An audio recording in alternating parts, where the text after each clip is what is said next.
দু-চারটে বিষয় আমার ওসিডি রয়েছে। অনেক অভিনেতারা বেশি শর্ট দিতে বিরক্তও হন, বারবার শর্ট টেক দিতে বিরক্তও হন। নানান ইস্যুতে আমরা ভোকাল, আমরা মিটুতে ভোকাল, আমরা সমলিঙ্গের অধিকার নিয়ে আমরা ভোকাল। কেন আমরা এই বিষয়টা, আমার মনে হয়েছিল যে আমরা এইটা নিয়ে একদম কথা বলি না। ওরা নিজেদের অধিকার এবং নিজেদের বক্তব্য রাখার ব্যাপারে খুব স্পষ্ট, আমাদের জেনারেশনের মতো নয়। যেই মুহূর্তে ঘটছে সেই মুহূর্তে প্রতিবাদ করো। কিভাবে প্রতিবাদ করবে, কতটা প্রতিবাদ করলে সেইটা লেজিটিমাইজড হবে। রেস্ট্রিকশন সেটা তোমার অন্য কোনো রাষ্ট্রীয়ভাবে হয়, তাহলে যেটা ডিসিশন হবে সেটাই আমি মাথা পেতে নেব, আমার কোনো অসুবিধা নেই। বড় ছবি উৎসবের সময় এলে ছোট ছবি জায়গা পায় না, এটা নতুন চল নয়, এটা বহু বছর ধরে তাই চল। আমি কাঁচা কচুরলতি, কাঁচা মিষ্টি কুমড়া তুলে মা রান্না করছেন গিয়ে হামাগুড়ি দিয়ে তুলে কচকচ করে নাকি খাচ্ছি। আমি বাঙালিদের মতো কথা বলি, এখানের ভাষাটা হয় না। আবার ওখানে গেলে পরে তুমি কলকাতার ভাষায় কথা বলো, এখানকার ভাষায় কথা বলো না, তো আমার তাতে কোনো অসুবিধে নেই। হ্যালো অ্যান্ড ওয়েলকাম জি 24 ঘন্টায়। আমি সৌমিতা রয়েছি আপনাদের সঙ্গে। আজকে আমরা একটা ছবি নিয়ে কথা বলবো, কিন্তু এই ছবিটার সঙ্গে মারাত্মক কিছু বিষয়, খুব গভীর কিছু বিষয় জড়িয়ে রয়েছে, এবং এই ছবি নিয়ে গল্প বলবো। এবং আমার সঙ্গে রয়েছেন পরিচালক সৌকর্য ঘোষাল, এই ছবির পরিচালক, ওসিডি ছবির নাম। আর সঙ্গে আমরা যাকে দেখতে পাচ্ছি, যেটি ট্রেলারেই প্লাস মানে সবাইকে একদম মানে কি বলবো আকর্ষিত করে ফেলেছেন, তিনি হচ্ছেন জয়া আহসান। জয়াদি, আমি প্রথমে জিজ্ঞেস করবো, সেটা হচ্ছে ওসিডি যে শব্দটা, সেইটা আমরা অনেক সময় খুব হালকাভাবে নিই। মানে কেউ হয়তো কিছু এখানে ফেলে রেখেছি, তুলে নিয়ে গেলেই আমরা বলি কি ওসিডি আছে নাকি, এত পরিষ্কার করছিস। এবার বিষয়টা তো এত হালকা নয়। তো এই তুমি কি বলবে, তোমার কি ওসিডি আছে? তুমি কি টুকটাক এসব করো? আবার আমরা এটাও কিন্তু বলি হ্যাঁ আমার ওসিডি আছে, অনেকে কিন্তু খুব ভাবে যে এটা বেশ বলবার মতন একটা বিষয়, কিন্তু শুধু ক্লিনলিনেস তো আর ওসিডি নয়, আসলে তার বাইরে অনেক কিছু আছে। সেটা আসলে এই ছবিটা করতে গিয়ে আমি বুঝতে পেরেছি, কারণ এই ছবি করবার সময় অনেক পড়াশোনা করতে হয়েছে এটা নিয়ে। সৌকর্য আমাকে ব্রিফ করেছে, তার ভেতরে পেডোফিলিয়া বিষয়টা তো আছেই, সেটা আমি বললাম। কিন্তু আমার যে ওসিডির ফ্যাক্টরটা, ওই ক্লিনলিনেস বা কোনো কিছু বারবার করে করা, সেটা আমার নয়। তবে দু-চারটে বিষয়, কারণ ওসিডি নিয়ে পড়াশোনা করবার পরে আমি বুঝতে পেরেছি দু-চারটে বিষয় আমার ওসিডি রয়েছে। তার ভিতর অন্যতম একটা হচ্ছে, আমি যখন গাছ সামনে পাই, ধরো কোনো বাড়িতে গেলাম বা কোথাও গেলাম, গাছের ভেতরে মরা পাতা থাকলে ওটা আমি একটু পরে গিয়ে তুলতে শুরু করি, এবং এই গাছগুলো সেটা যেখানে যে অবস্থায় হোক, গাছগুলো যদি দেখি অপরিচ্ছন্নভাবে পড়ে আছে, অথবা কেউ যত্ন করছে না, অযত্ন আছে, বোঝা যায় তো দেখলেই। তো আমি সেই বাড়িতে বলেই আমি বলি আমাকে একটু দিন, আমি একটু ক্লিন করা শুরু করি। একেবারে আমি ক্লিন করে দিয়ে আসি, মাটি চেঞ্জ করে দিয়ে আসি, গাছগুলোকে ছেটে দিয়ে আসি। এটা ওসিডির মধ্যে পড়ে আমার মনে হয়, কারণ এটা আমি একেবারে যেই বাড়িতে যেখানেই যাই, কোনো বাড়িতে নতুন গেলেও আমি সেটা করি, যে এটা আমাকে দিন। আমি দেখতে পারি না এটা যে গাছ অযত্নে আছে এবং গাছে মরা পাতা আছে, এটা আমি নিতেই পারি না। ও দুটো না, আরেকটা কি অভিনয় নিয়ে খুঁতখুঁতেমি আছে, সেটা আমি বুঝতে পারি। এটা ও আমাকে বলেছে যে এটা কিন্তু ওসিডি হয়ে যাচ্ছে জয়, আপনি বসুন।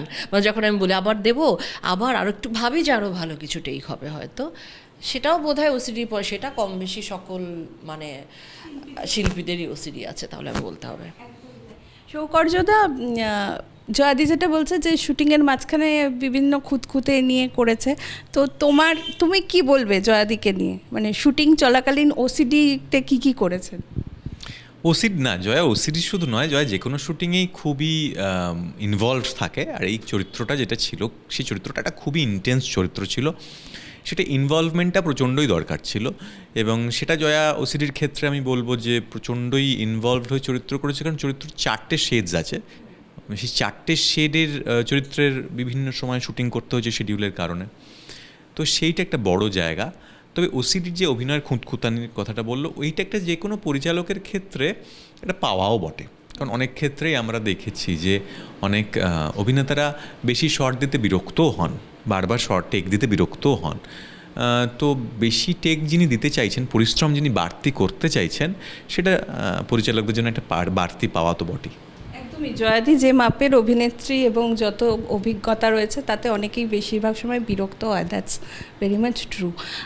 আমি এই ছবিটার বিষয় নিয়ে যেটা প্রথমেই বললাম যে এই ট্রেলারটা দেখে আমার মনে হয়েছে এর মধ্যে অনেকগুলো বিষয় অল্প অল্প করে রয়েছে। তোমার ছবি আমার খুব ভালো লাগে, তার কারণ হচ্ছে তোমার প্রত্যেকটা ছবির মধ্যে একটা থটফুলনেস থাকে এবং তুমি বোধহয় ওই কম বাজেটে একটা দারুণ ছবি দেওয়ার ক্ষেত্রে মানে একদম এক্সপার্টাইজ করে ফেলেছো এবং প্রত্যেকটা ছবি অসাধারণ। তো এই ছবিটায় মূলত তুমি কি কি ভাবনা ছুঁয়ে যাওয়ার চেষ্টা করেছো? দেখো, এই ছবিটার নাম ওসিডি, এর মধ্যে একটা খুব বড় রোল তো মানে আছে পিডোফিলিয়ার, শিশু যৌন নিগ্রহ। তো আমার মনে হয়েছিল যে আমরা এইটা নিয়ে একদম কথা বলি না, এবং এটা নিয়ে কথা বলা উচিত, কারণ এটা খুব প্রয়োজনীয়। এবং আজকে যখন গুড টাচ ব্যাড টাচ স্কুলের পাঠ্যক্রমে চলে এসছে, তার মানে এটা খুবই প্রয়োজনীয়, তাই জন্য স্কুলের পাঠ্যক্রমে এসছে। কিন্তু শিল্পে এটা এতটা ব্রাত্য হয়ে থাকবে কেন, তার মানে এটা বলা উচিত। এটা তো একটা তাগিদ ছিল। কিন্তু ছবিটার ক্ষেত্রে ছবি তো ভাবে হয় না। ছবির জন্য তার একটা প্লট লাগে, তার একটা এঙ্গেজমেন্ট লাগে, তার জন্য খুব টান টান বিষয় হতে হয়। তো আমি লকডাউনের সময় প্রথম আইডিয়াটা আমার মাথায় এসেছিলো, যখন আমরা সবাই খুব পরিষ্কার পরিচ্ছন্ন নিয়ে খুব উঠে পড়ে লেগেছিলাম, তখন আমার মনে হয়েছিল যদি এরকম হয় যে একজন মানুষ তিনি অত্যন্ত পরিচ্ছন্নতা নিয়ে অত্যন্ত খুঁতখুঁতে, এবং তিনি বিশ্বাস করেন ক্লিনলিনেস ইজ গডলিনেস, এবং তিনি পরিষ্কার করতে করতে বোঝেন যে আমার বাড়ির টেবিলটা, চেয়ারটা, সিঁড়িটা, দালানটা, উঠোনটা, বাইরের রাস্তাটুকুও পরিষ্কার করেও আমার মনে হচ্ছে যেন পরিষ্কার হচ্ছে না, কারণ রাস্তার ওপার দিয়ে যে লোকটা হেঁটে যাচ্ছে সেই লোকটা খুব নোংরা অন্তরে। সেই লোকটাকে আমি জানি, সে এমন একটা নোংরামি করেছে, পবিত্র মানে শিশু যদি পবিত্র হয়, সেই শিশুটার সঙ্গে একটা এমন নোংরামি করেছে, আমি এই লোকটাকে জানি। তখন মনে হলো রাস্তাটাও নোংরা হয়ে গেল, ওই লোকটা গিয়ে আমার ওই পাড়া দিয়ে হাঁটছে, ওই পাড়াটাও নোংরা হয়ে গেল, তাহলে পরিষ্কার করবো কী করে? এটা সম্ভব না বারবার। তার মানে একটাই উত্তর, এই লোকটাকেই পরিষ্কার করতে হবে। তো এখান থেকে থ্রিলারের অ্যাঙ্গেলটা ঢোকে।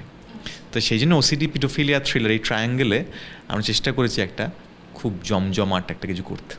আমার শুনেই ব্যাপারটা বেশ ইন্টারেস্টিং লাগছে। তোমার ক্যারেক্টারটা এখানে তুমি কি করছো, মানে তুমি কি এই পরিষ্কারের দায়িত্ব নিয়েছো? হ্যাঁ, দায়িত্বটা আমার উপরেই দিয়েছে সৌকার্য। আর আমার চরিত্রের নাম শ্বেতা, ডক্টর শ্বেতা, ডার্মাটোলজিস্ট। সে হচ্ছেন, তার ওসিডি রয়েছে, তার ভীষণভাবে ওসিডি রয়েছে, এবং একই সঙ্গে তার পারিবারিক একটা বিষয়, ছোটোবেলাটা, তার শৈশবটাও আমরা দেখি। শৈশব দেখবার পরে শৈশবটার থেকে ওনার একটা সিচুয়েশন বা ট্রমা, সেখান থেকে তার বড় হয়ে ওঠা, এবং অন্য শিশুদের জন্য সে কাজ করা শুরু করে, এমন একটা কিছু। এইখানে একটা সৌকর্যতা খুব ইম্পর্টেন্ট কথা বললো, সেটা হচ্ছে অন্তরটা পরিষ্কার করো। এটা তো আমরা অনেকেই জানি যে এই লোকটা এটা করেছে, কিন্তু সেটা প্রমাণিত নয়, বা যার সঙ্গে করেছে সে বলতে পারছে না বলে।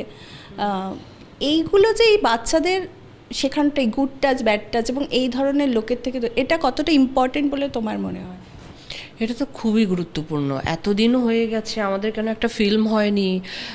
বাংলাতেই যদি আমি বলি, কেন যে পিডোফিলিয়া নিয়ে কোনো ছবি হয়নি, যেখানে আমরা নানান ইস্যুতে আমরা ভোকাল, আমরা মিটুতে ভোকাল, আমরা সমলিঙ্গের অধিকার নিয়ে আমরা ভোকাল, কেন আমরা এই বিষয়টা, কেন শিশুরা শুধু শিশু বলে ঠিক আছে, ও কিছু বোঝে না, বড় হলে ঠিক হয়ে যাবে, একটু বাড়িয়ে বলে, রং চড়িয়ে বলে। শিশুদের জন্য আসলে এই কতগুলো বিষয় আমরা রেখে দিই, আমরা বলি সাধারণত, এবং আমাদের যে কমফোর্ট জোন আসলে সেটার থেকে আমরা বেরিয়ে যাব বলে, একটি পরিবারের সঙ্গে পরিবারের, বা একটি পরিবারের সঙ্গে আরেকটি মানুষের একটা ডিসকমফোর্ট তৈরি হয় বলে আমরা ওটাকে, এবং একই সাথে শিশুর একটা ভবিষ্যতের একটা ব্যাপার, অন্য লোকে কি বলবে, সেই বিষয়গুলো মাথায় রেখেই কিন্তু আসলে এই বিষয়টিকে আমার মনে হয় ভোকাল হয় না। কিন্তু যেখানে গুড টাচ ব্যাড টাচ শেখানো হচ্ছে, সেখানে আমার মনে হয় কাজে, বিনোদনের ক্ষেত্রে অথবা ফিল্মের ক্ষেত্রে আরও অনেক বেশি দরকার, প্রয়োজন এসব ছবিগুলো আসা, কথা বলা, এবং কিছু বিষয়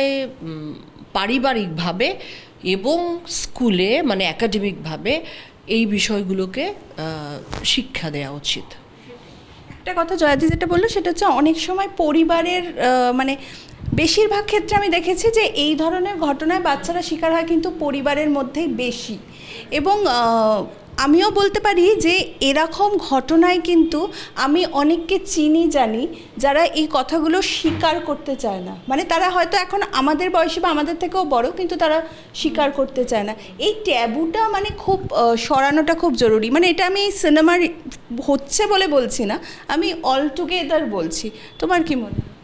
হ্যাঁ, মানে এটা ভারী মজার বিষয়। মানে ধরে নেওয়া যাক একজন মহিলা, তিনি কোনো হেনস্থার শিকার হলেন এবং তিনি সাংঘাতিক ভোকাল এবং প্রতিবাদ করলেন, আন্দোলন হলো, আন্দোলনে সামিল হলেন এবং সেটা খুব নেসেসারি।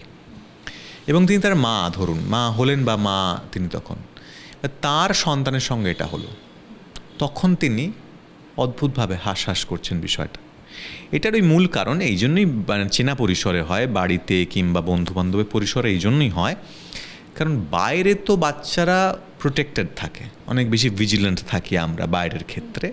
যেখানে বাচ্চাগুলোর প্রতি আমরা বাচ্চারা একটু খোলা পরিবেশে থাকে, সেখানে এই জিনিসগুলো হয়। বাচ্চাগুলো যদি বাইরেও যদি খোলা পরিবেশে থাকতো, যদি আমরা বাইরে যদি অতটাই ছাড় দিতাম, হয়তো বাইরেও হতো, বা যাদের হয় তাদের হয়তো বাইরে হয়। আসলে যেখানে ছাড় দেওয়া আছে সেখানে সুযোগ পাচ্ছে, যেখানে পিডোফাইলরা, সেখানে তারা অ্যাট্যাক করছে। ভোকাল যে আমরা নই বা আমরা যে কথা যে বলতে চাই না, এই যে ট্যাবুটা, এইটার কারণটা আমার জানা নেই। সেই জায়গা থেকেই ওসিডি ছবিটা করা। এবং আমার মনে হয়েছিল যে এই ছবিটা এই জন্যই বাচ্চাদের নিয়ে দেখার ছবি। ছবিটা ইউএ সার্টিফাইড ছবি, কেমন? ছবিটা বাচ্চাদের নিয়ে এই জন্যই দেখার ছবি, কারণ এর সমাধান প্রাথমিকভাবে বাচ্চাদেরই তুলে নিতে হবে। যেই মুহূর্তে ঘটছে সেই মুহূর্তে প্রতিবাদ করো। কিভাবে প্রতিবাদ করবে, কতটা প্রতিবাদ করলে সেইটা লেজিটিমাইজড হবে, নাহলে তো বলে দেবে বানিয়ে বলছে, বাড়িয়ে বলছে, বুঝতে পারিনি, আসলে ভালো আসছিল তো।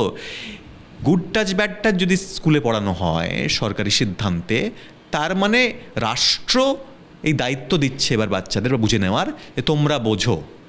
তাহলে বোঝার পরে আমি কি করব, সেখান থেকে ওসিডি, সেটাই ওর চরিত্রটা বলে যে আমি বোঝার পরে কিভাবে আমি প্রমাণ করব যে আমি এটা হয়েছে।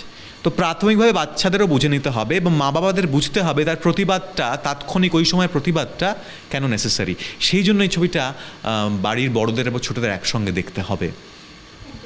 এই বিষয়ে আমার একটা কথা মনে হলো, সেটা হচ্ছে এখন আমাদের কাজের পরিসরে প্রচুর জেনজি জেনারেশন, আর কি জেনজি ঢুকে পড়েছে, এবং তাদের কয়েকটা ক্ষেত্রে মনে হয় তারা বোধহয় আমাদের থেকে অনেক বেশি ভোকাল, এবং তারা খুব সঠিক জায়গায় সঠিক কথাটা বলতে পারে, যেটা আমরা হয়তো অনেক সময় বলতে পারিনি। তুমি তোমার আশেপাশে এরকম অনেকের সঙ্গে কাজ করছো যারা এই জেনজি জেনারেশনে, তোমার কি মনে হয় ওদের ব্যাপারে? আমি যদি এই বিষয়টি নিয়ে কথা বলি, ওরা নিজেদের অধিকার এবং নিজেদের বক্তব্য রাখার ব্যাপারে খুব স্পষ্ট, আমাদের জেনারেশনের মতো নয়। এবং ওদের সাথে কোনো কিছু অবাঞ্ছিত কিছু হলে অথবা অন্যরকম কিছু হলে সাথে সাথে ওরা সেখানেই সেটা সমাধান করে ফেলে অনেক কিছুরই। তো আমি নিশ্চিত যে এই বিষয়গুলো এখন ওরা হয়তো অনেক বেশি ভোকাল, নিজেদেরটা নিজেরাই সমাধান করার চেষ্টা করে, যেটাও বলছে যে এটার দায়িত্ব নিজেদেরকে নিতে হবে। সেটা শৈশব থেকেই শিখতে হবে, কিশোরবেলা থেকে শিখতে হবে। কিন্তু তাদেরই মা বাবারা যখন এটা শুনবে, তখন কিন্তু তারা থামো থামো, চুপ করো, কি বলছো, এই বিষয়গুলো তারাই করবে। তো আমার মনে হয় যে এটা আসলে যতটা সম্ভব নিজেরও এই শিক্ষা, যেই কারণে স্কুল লেভেলে অথবা মানে একাডেমিক লেভেলে এই বিষয়গুলো নিয়ে কথা বলা উচিত। আমি একটা অন্য বিষয় তোমাকে জিজ্ঞেস করবো, সেটা হচ্ছে তুমি অনেক দিন ধরে কাজ করছো ইন্ডাস্ট্রিতে, অনেক বছরই হয়ে গেছে। হ্যাঁ, 12 বছর ইজ আ লং ইয়ার। এবং রিসেন্ট টাইমে ইন্ডাস্ট্রিতে প্রচুর কিছু চেঞ্জেস হচ্ছে, যেমন একটি বিশেষ পরিমাণের টাকা একটা সিনেমায় খরচা না হলে সে উৎসবের দিনে রিলিজ করতে পারবে না থেকে শুরু করে এভরিথিং। এবং যাতে মনে হচ্ছে যারা ইন্ডিপেন্ডেন্টলি কাজ করে, যারা নতুন কাজ করতে আসছে, তাদের জন্য মানে তারা তাহলে কোনোই আর কি উৎসবের ছবি রিলিজ করতে পারবে না, এবং তাদের জন্য পরিসরটা ছোট ছিলই, আরও ছোট হয়ে যাচ্ছে। তোমার কি মনে হয়? এটা হয়তো এমবার্গো দিয়ে কিংবা হয়তো আনুষ্ঠানিকভাবে অফিসিয়ালি বলছে বলে আমরা কথা বলছি, কিন্তু এই সত্যতা সবার জানা। সেটা হচ্ছে যে বড় ছবি উৎসবের সময় এলে ছোট ছবি জায়গা পায় না, এটা নতুন চল নয়, এটা বহু বছর ধরে তাই চল।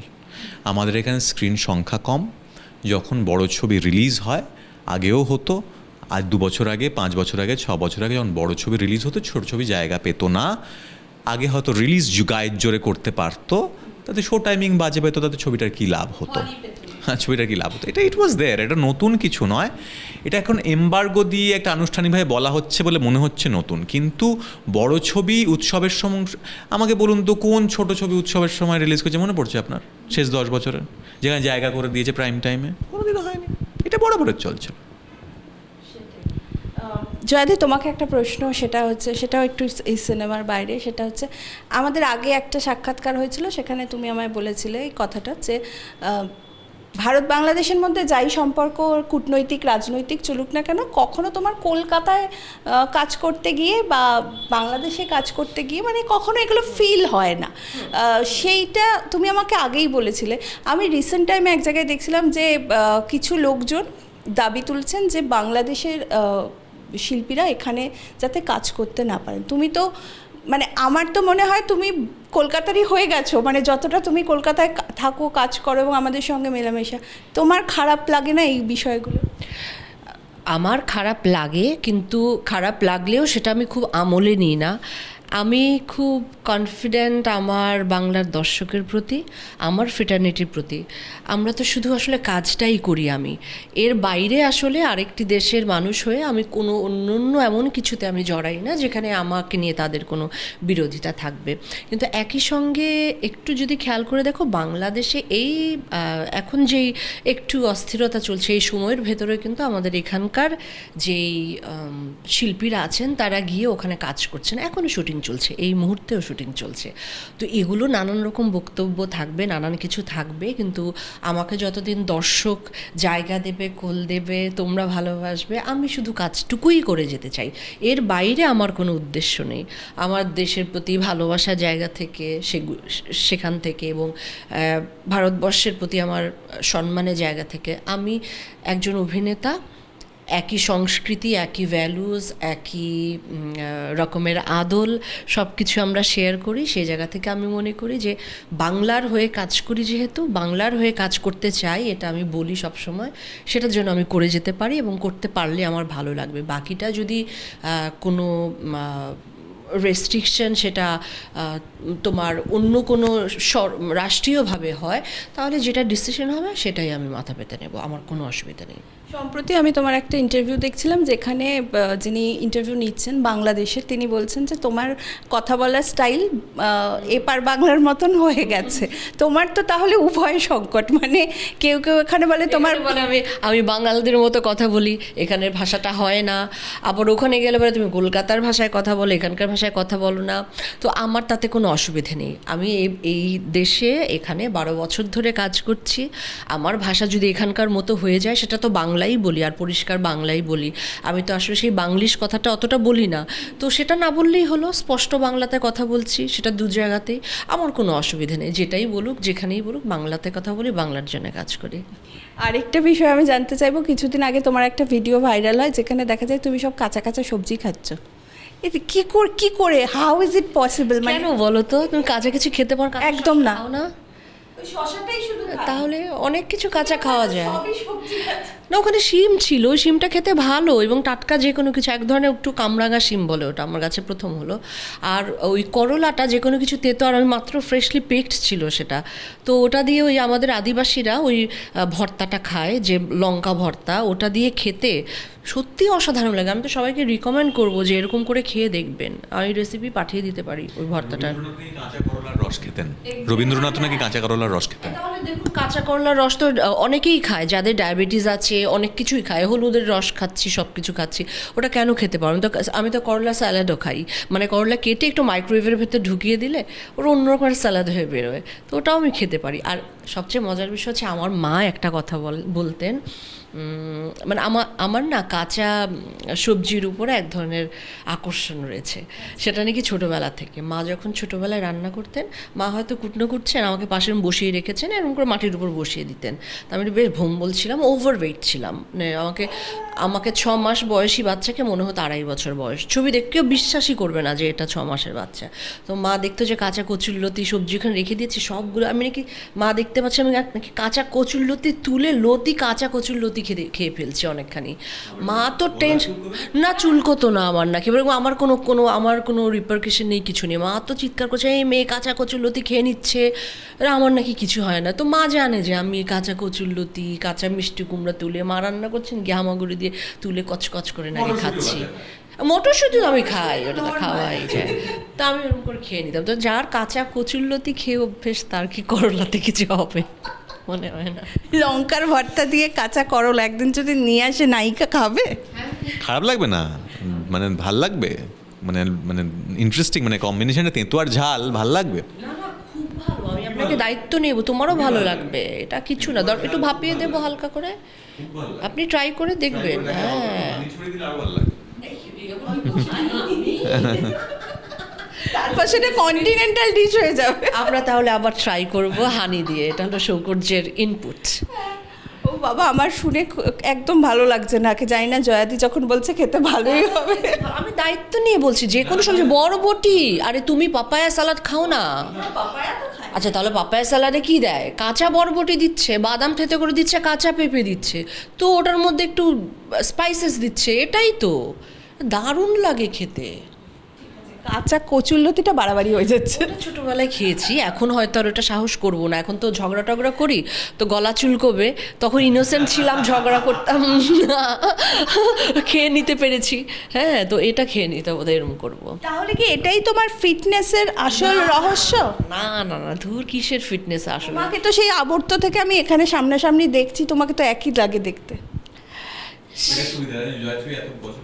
অসুবিধা হয় না, একই রকম দেখতে লাগে, মানে আগে শুট করে এখন একই লাগে।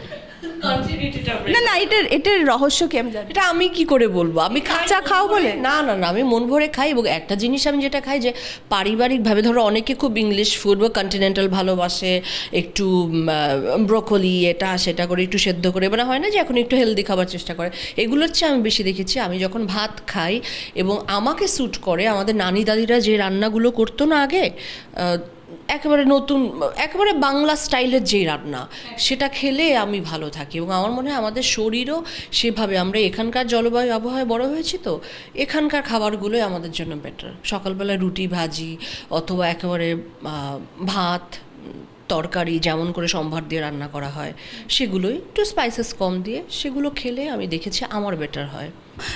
আমি শেষে একটা প্রশ্ন করব, সেটা হচ্ছে ওসিডির পাশে একটা কোয়েশ্চেন মার্ক কেন?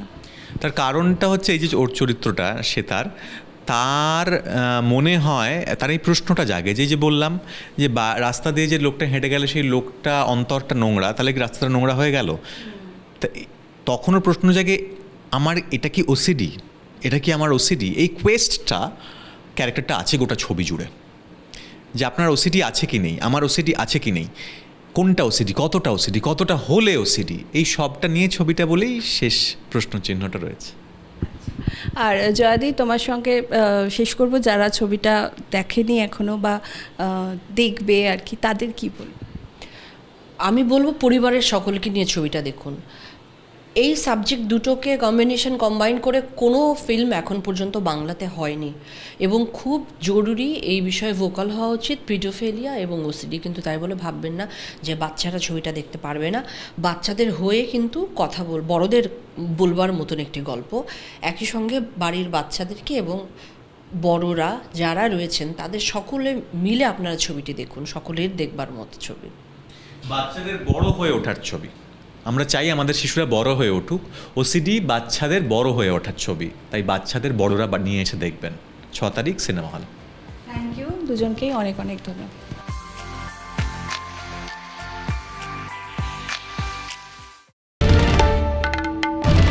বাংলার আওয়াজ, বাঙালির আবেগ, জি 24 ঘন্টা।